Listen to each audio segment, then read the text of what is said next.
Okay guys, bag-ura ta nagpasinaw sa atong motor guys. Medyo abog-abog ng agi gikan sa Claveria rides. So nata diri karon sa ato ang resting place.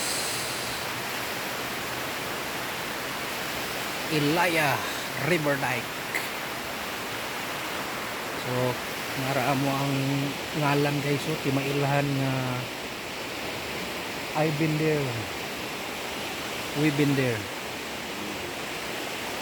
So muna mo ang landmark diri sa among pahulayanan, pahanginan.